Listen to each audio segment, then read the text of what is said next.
Paul says, I called out. I asked that it would go away. And he told me, he said, no, my grace is sufficient. Paul realizes that because he's been blessed abundantly with the revelation of God, he's been given this thorn in the flesh to keep him, I believe, in a realistic world, to keep him in check. To make everybody realize he's just a man just like you. I'm just a man just like you, Jackie. I hurt, I feel, I have emotions, I make mistakes, and to the point to where when I ever get to the point that I say, no, I'm greater than thou because I'm the pastor at Frazier Grove, there becomes a problem.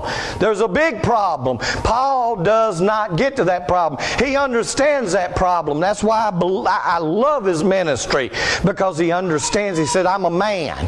Everything I do under the guidance of the Holy Spirit. And when I get away from the guidance of the Holy Spirit, when I get off on my own path, when I get off on my own direction, when I try to make these wonderful decisions that I think I've got a right to make, that's when I see trouble. But does Paul suffer? Yes, he suffers. He suffers for Christ. Just as God allowed Job to be tried by Satan, God allowed one of his most faithful servants, Paul, to be tried by Satan. That Paul could have quit. Paul could have quit. Paul's a man just like me and you. He can quit. God ain't going to drag me, you, nobody. He ain't going to drag us down the aisle. He ain't going to drag us to church. He ain't going to drag us to serve. He ain't going to drag us to act right. He ain't going to drag us to follow this book. You make the choice. And Paul could have quit at any time. But Paul kept persevering. Folks, with that, I want you to understand that perseverance is going to pay off. Perseverance is going to have its place at the end of the journey. Quit trying to run this as a sprint.